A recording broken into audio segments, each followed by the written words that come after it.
Me by profession एक doctor आहे.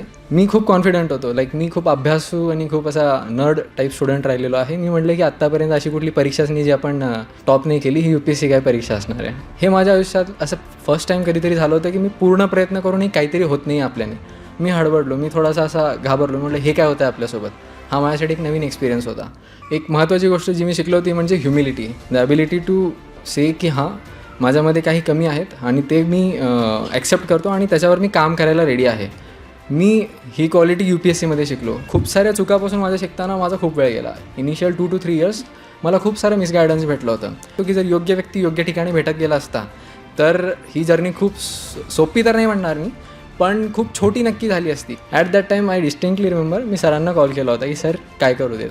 त्यानंतरही जेव्हा मला छोटे मोठे डाऊट्स येत राहायचे, मी I always use to either त्यांना मेसेज करायचो किंवा मी फोन करायचो. आणि जे त्यांनी मला आत्तापर्यंत इनपुट्स दिले, they have always been to the point. And मी जर एक पर्टिक्युलर लेवलपर्यंत गेलो असेल त्याच्यावर अजून कसं उठायचं, त्यासाठी त्यांचा हेल्प झालेला आहे. त्यामुळे मला असं एकदम आतून होतं की जेव्हा आपलं एक्झाम क्लिअर होईल ना, तेव्हा आपण सरांना डेडिकेटेडली येऊन भेटायचं आहे. आणि तो योग आला जेव्हा माझा लास्ट इयर रिझल्ट आला. त्यानंतर जेव्हा मी पुण्यात परत आलो होतो परीक्षा देण्यासाठी, तेव्हा मी सरांना भेटलो आणि खूप छान वाटलं मला. सर्वप्रथम मी नीरवदांचे आणि व्यासपीठावरील सर्वांचे आभार मानतो की त्यांनी मला इथं बोलवलं. नीरवदांशी माझं कनेक्शन हे 2 वर्ष मागं, 2 नाही 4 वर्ष मागंपर्यंत जातं. जसा मी UPSCची तयारी करायची म्हणून सुरुवात केली आणि मला काहीच आयडिया नाही. मी बाय प्रोफेशन एक डॉक्टर आहे, MBBS डॉक्टर. आणि ॲट द एंड मी असं डिसाईड केलं की मला UPSC परीक्षा करायची आहे. तेव्हा मला UPSCचा फुल फॉर्मही माहीत नव्हता. मी त्यावेळेस त्यांना भेटलो होतो आणि मी फर्स्ट अजून प्रिलिम्स पण द्यायची माझी होती. मी खूप कॉन्फिडंट होतो. मी खूप अभ्यासू आणि खूप असा नर्ड टाईप स्टुडंट राहिलेलो आहे. मी म्हटलं की आत्तापर्यंत अशी कुठली परीक्षाच नाही जी आपण टॉप नाही केली, ही UPSC काय परीक्षा असणार आहे. Obviously I was wrong. मी सरांशी तेव्हा फर्स्ट टाईम भेटलो होतो. मी एकदा परीक्षा नाही पास केली, मला वाटलं ठीक आहे, काय नशीब चांगलं नसेल आपलं, थोडंसं वर खाली झालं असेल. मी अजून एकदा म्हणजे ऑब्व्हियसली मी प्रिलिम्स पास केली. सेकंड टाईम मी जेव्हा गेलो अगेन मी प्रिलिम्स पास केली, पण मेन्स एक्झाम माझ्यासाठी होतच नव्हती. हे माझ्या आयुष्यात असं फर्स्ट टाईम कधीतरी झालं होतं की मी पूर्ण प्रयत्न करूनही काहीतरी होत नाही आपल्याने. मी हडबडलो, मी थोडासा असा घाबरलो. म्हटलं हे काय होतं आहे आपल्यासोबत. हा माझ्यासाठी एक नवीन एक्सपिरियन्स होता.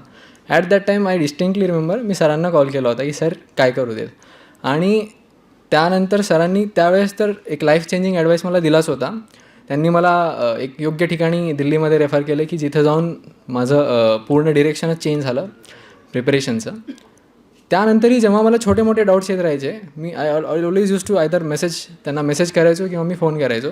आणि जे त्यांनी मला आत्तापर्यंत इनपुट्स दिले, they have always been to the point. And मी जर एक पर्टिक्युलर लेवलपर्यंत गेलो असेल त्याच्यावर अजून कसं उठायचं, त्यासाठी त्यांचा हेल्प झालेला आहे. त्यामुळे मला असं एकदम आतून होतं की जेव्हा आपलं एक्झाम क्लिअर होईल ना, तेव्हा आपण सरांना डेडिकेटेडली येऊन भेटायचं आहे.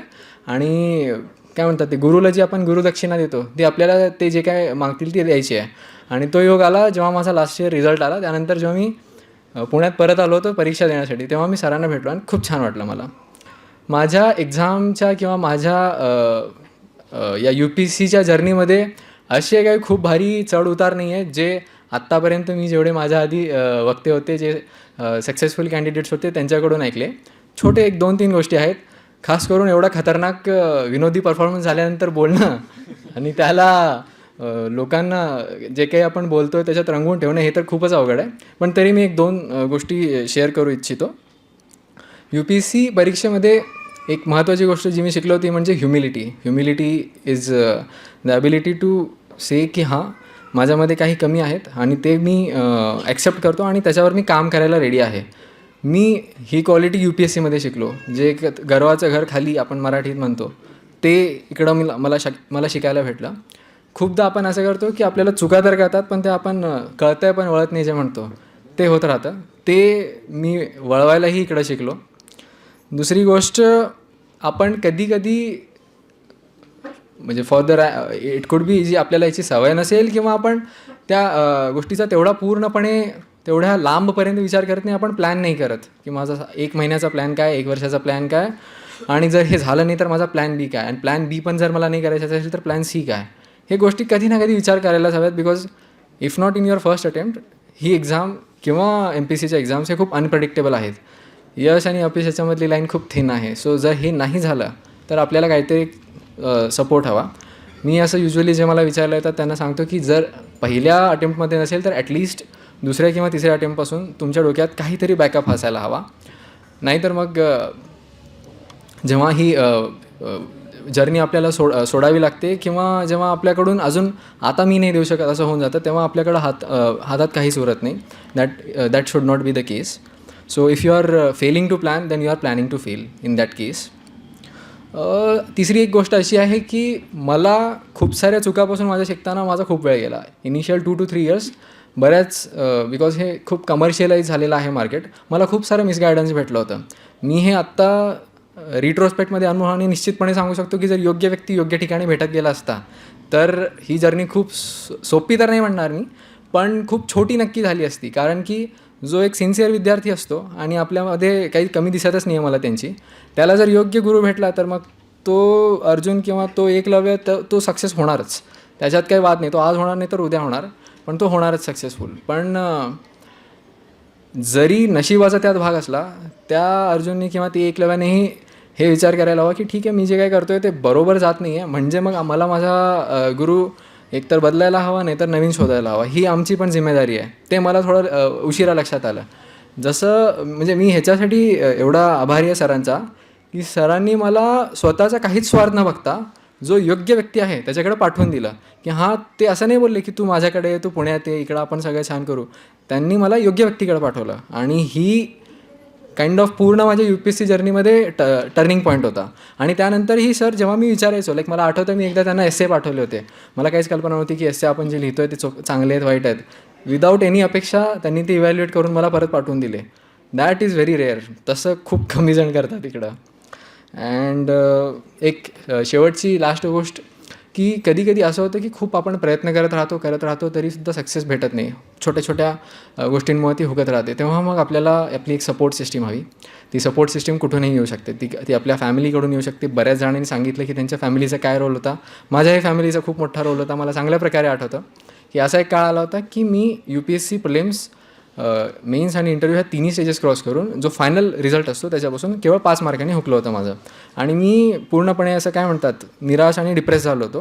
मी म्हटलं सोडून टाकूया हे. तेव्हा माझ्या फॅमिलीचा रोल आला की ते म्हणले की नाही नाही, आम्हाला माहिती आहे तू काय करतो आहे, लेटस जस्ट एकदा आपण परत एकदा देऊन पाहूया. भावनेच्या भरात कुठलाही डिसिजन घेण्याच्या आधी ही शांतपणे 7 दिवसांनी, कारण प्रिलिम्स एक्झाम होती. आज रिझल्ट आला आणि 7 दिवसांनी प्रिलिम्सची एक्झाम होती. मी म्हटलं की ठीक आहे, तयारी तर आहे माझी, पण माझ्यात आता इच्छा नाही उरली, माझ्यामध्ये शक्ती नाही उरली की हे मी परत एकदा या प्रोसेसच्या थ्रू जाऊ. ते म्हणले की नाही ठीक आहे, तू ज्या लक्ष्याच्या एवढा मागं धावतो आहेस त्याच्या खूप जवळ आलेलं आहेस, एकदा आपण हे देऊन तर बघूया. नंतर शांत डोक्याने विचार करून घेऊया डिसिजन, पुढं आपल्याला द्यायचं की नाही, परीक्षा तरी देऊया. आणि त्याच अटेम्प्टमध्ये माझा रिझल्ट लागला. सो फॅमिली असो किंवा तुमचा कोणी फ्रेंड सर्कल असेल, तुमचे टीचर्स असतील, you have to have some kind of support system. एकट्याने ही जर्नी करणं खूप खूप अवघड आहे. आणि जर तुम्ही एक स्ट्रॉंग तुमचा व्हाय शोधून पाहिलात, व्हाय म्हणजे मी हे का करतो आहे, काहीतरी तुमचा असा स्ट्रॉंग असायला पाहिजे व्हाय की या निराशेतून तुम्हाला तुमच्या सपोर्ट सिस्टीमचा आधार घेऊन त्या व्हायच्या मदतीने परत एकदा बाउन्स बॅक करता यायला पाहिजे. लाईक अ फिनिक्स बर्ड, राखेतून ज्याचा पुनर्जन्म होतो. त्या 2 गोष्टी, लाईक जर तुमचा व्हाय असा असेल की बाबा मला शाईन मारायची आहे किंवा मला वर्दी पाहिजे आहे, किंवा हे स्ट्रॉंग व्हाय नाही आहे. स्ट्रॉंग व्हाय हे आहे की तुम्ही एखाद्या अधिकाऱ्याला बघितलेलं आहे की तुमचा लाईफचा असा अनुभव आहे की मी अन्याय होताना बघितलेला आहे, मी चुकीच्या गोष्टी होताना बघितलेल्या आहेत आणि मला त्याची काहीतरी चीड आहे आणि मला ह्याच्यामध्ये काहीतरी बदल घडवायचा आहे. हा एक स्ट्रॉंग व्हाय असू शकतो. किंवा तुम्ही कोणाला चांगलं काम करताना बघितलेलं आहे आणि तुम्ही इन्स्पायर झालेला आहात आणि तुम्ही थोडा अनुभवही घेऊन आलेला आहात की हां, हे चांगलं काम होऊ शकतं. असं काहीच नाही की जगात सगळेच भ्रष्ट आहे आणि दुनिया एकदम वाईट आहे, आणि असेल तरी मी तसा नाही होणार आहे. असा काहीतरी जर स्ट्रॉंग वाय असेल तुमच्याकडं, तर मग या इकोसिस्टीमच्या, सपोर्ट सिस्टीमच्या मदतीने डेफिनेटली तुम्ही जे तुमचे चढ उतार असताल त्याला पार करू शकाल. सो बस हेच मला तुमच्याशी शेअर करायचं होतं. आणि वन्स अगेन निरवदा, खूप खूप धन्यवाद मला बोलवल्याबद्दल. Thank you very much.